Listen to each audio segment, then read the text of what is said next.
Oui, bonjour. Cette Bonjour. nuit, Israël aurait riposté en frappant des cibles iraniennes sur son territoire. L'escalade semble se poursuivre. Est-ce qu'elle vous inquiète? Oui, elle m'inquiète terriblement. C'est l'escalade que l'on craignait, un risque d'embrasement de l'ensemble de la région, de riposte en riposte, de réplique en réplique. Aujourd'hui, c'est toute la région qui est menacée. Et le rôle de la France et de l'Union européenne doit être d'œuvrer à la désescalade.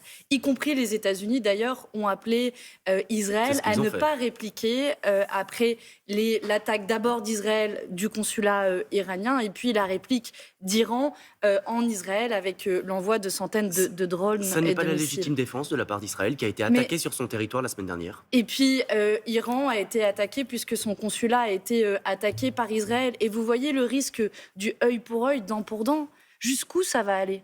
On va massacrer une région entière? On va aller d'escalade en escalade, y compris face à une puissance nucléaire? C'est quoi la finalité? Je pense que aujourd'hui, il faut savoir garder son sang-froid.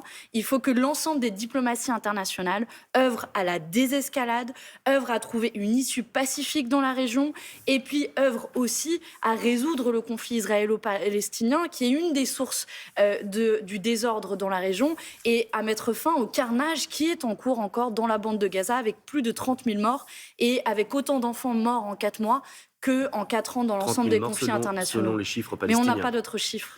En France, le groupe Renaissance a déposé à l'Assemblée une proposition de résolution visant à condamner l'oppression des femmes iraniennes et à appeler à l'inscription des gardiens de la révolution iranienne sur la liste des organisations terroristes de la France et de l'UE.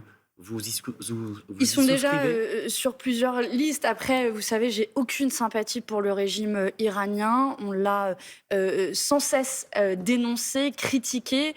Ce n'est absolument pas un régime démocratique. Il torture les opposants. Donc tout signe diplomatique est utile. Maintenant, je pense que la priorité de la France, de nouveau, doit être d'œuvrer à la désescalade parce que c'est la vie de civils qui est en danger. Alors Jean-Luc Mélenchon, hier, a pu tenir sa conférence à Lille sur la Palestine Pas tout à fait. après 2 annulations. Et il l'a tenu sur une place, il a réussi à faire un meeting sur une place. Ce qui a mis le feu aux poudres, c'est un logo apposé au bas de l'affiche, une carte d'Israël colorée en rouge sur fond vert où il est écrit « Libre Palestine ». Vous vous êtes senti empêché ces 2 derniers jours de pouvoir mener cette conférence? Je ne sais pas si on mesure bien le seuil qui vient d'être franchi. Est-il impossible aujourd'hui dans notre pays, en France, qu'une opposition politique participe à des conférences dans des universités et organise des Ça meetings vous choque pas politiques? qu'on Attendez, mais ce qui devrait choquer d'abord n'importe quel démocrate de ce pays est que l'opposition ne puisse pas organiser des meetings politiques. dans Qui des plus est, universités? mais qui plus est en campagne électorale? Mais dans Attendez, des universités? mais Raphaël Glucksmann était à Sciences Po pas plus tard que ce lundi. Des députés de la majorité ont participé dans cette université de Lille à des conférences. Mais pas sur un Ce qui est- thème, pas sur le thème Mais de libération de la Palestine. il est interdit de parler de la Palestine dans notre pays. Rendez-vous bien compte, le seuil qui vient d'être franchi aujourd'hui. Suffit-il de menacer des événements politiques pour obtenir leur interdiction? Moi, j'en appelle aujourd'hui à la responsabilité du ministre de l'Intérieur. Si le préfet a pris cette décision, Gérald Darmanin ne peut pas ne pas être au courant, voire Emmanuel Macron. Mais Il faudra sans doute il vous une a soutenu, enquête. Emmanuel Macron. Mais Il a appelé, attendez, il a considérant que tous les débats devaient se tenir si les Attendez, valeurs de la République sont respectées. juste après que le préfet qui est sous les ordres du ministre de l'Intérieur, donc de son gouvernement, vienne d'interdire une conférence politique. Je pense que n'importe qui, peu importe que vous soyez d'accord avec nous ou pas, moi je défendrai toujours la liberté de ne pas être d'accord avec moi. Mais là, tous les démocrates de ce pays doivent se réveiller ce matin en se disant: est-il encore possible d'organiser des meetings politiques dans notre pays? Et je pense que la réponse politique doit être à la hauteur, quels que soient les désaccords que l'on puisse avoir avec nous. Et le président de la République doit réagir. Il ne doit pas seulement dire oui, chacun peut s'exprimer, quand une réunion politique vient d'être interdite, qui plus est en campagne politique. Pour revenir à Jean-Luc Mélenchon, il prend beaucoup la lumière dans cette campagne. C'est lui la tête de liste? Vous avez face à vous une tête C'est de pour ça que je vous liste. le demande. Vous avez face à vous une tête de liste qui mène la campagne. J'étais en meeting à Montpellier le week-end dernier avec plus de 1000 personnes. Je serai en meeting à Strasbourg le 23 avril prochain, le 30 avril à Grenoble. Et nous menons la campagne avec toutes les forces de notre mouvement. Et c'est la chance que nous avons. Et je suis fière que Jean-Luc Mélenchon nous soutienne, comme l'ensemble du groupe de la France Insoumise, comme d'ailleurs aussi des personnalités de la NUPES. J'ai sur ma liste, par exemple, Damien Carême, députés écologistes, j'ai l'ancien coordinateur de génération du parti de Benoît Hamon, pour ensemble essayer de proposer une alternative au duo qui nous est présenté entre Marine Le Pen et Jordan Bardella d'un côté et Emmanuel Macron de l'autre. Nous ne sommes pas condamnés à le subir, nous ne sommes pas condamnés à subir leur malheur social et nous allons nous battre, notamment pour mettre un sujet à l'agenda de cette campagne politique qui est l'explosion des prix. Moi, je me bats pour le blocage des prix des produits de première nécessité. Dans les sondages, le RN caracole en tête et pourtant, ces dernières semaines, il semblerait que votre adversaire soit à gauche, Raphaël Glucksmann.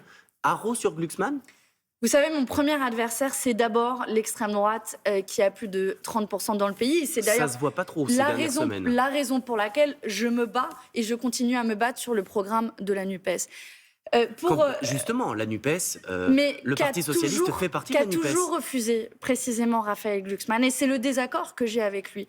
Nous avons fait une alliance il y a 2 ans qui nous a permis de faire élire 151 députés, qui nous a permis à la gauche d'espérer la conquête du pouvoir. Et vous voyez, pendant que nous sommes occupés à préparer l'après-Macron, manifestement, lui est occupé à revenir à l'avant-Macron avec François Hollande, et je ne suis pas sûre que dans le pays, il y ait une grande envie du retour de François Hollande en politique. Vous considérez que voter Glucksmann, c'est voter Hollande, comme l'ont dit certains de vos camarades ? François Hollande soutient ouvertement la liste de M. Glucksmann, tout comme l'ensemble de la sphère du hollandisme. Donc oui, c'est un fait. Aujourd'hui, c'est la carte François Hollande qui est sortie pour cette campagne. Et en tout cas, c'est pas la mienne. Je crois qu'on est nombreux dans ma génération à s'être engagés en politique, précisément face à l'échec de la gauche, l'échec de François Hollande, que je ne souhaite pas renouveler. Une photo à mille feux aux poudres cette semaine, c'est celle d'Emmanuel Macron s'affichant mercredi soir avec la candidate Renaissance, Valérie Heyer.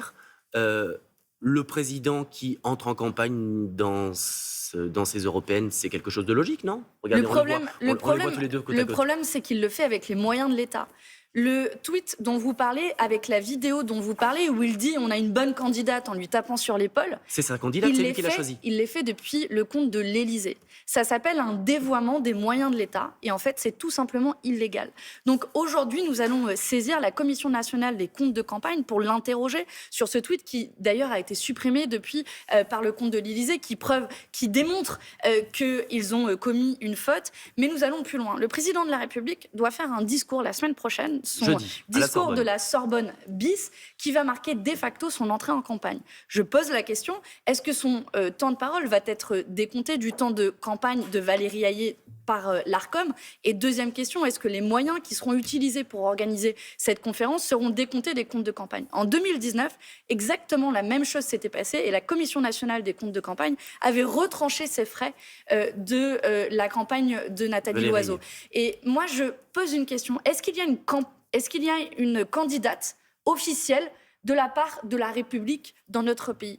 Eh bien, dans un cadre démocratique, il ne doit pas y avoir de candidate officielle. Nous devons être tous à égalité, mais vous le voyez bien, si les moyens de l'État sont utilisés par le président de la République pour faire campagne pour sa candidate, il y a un problème d'équité. Et quand vous rajoutez à cela le fait que dans le même temps, des meetings politiques de l'opposition soient interdits, alors il y a un problème démocratique manifeste, raison pour laquelle nous saisissons aujourd'hui la Commission nationale des comptes de campagne. Merci beaucoup. Merci à vous.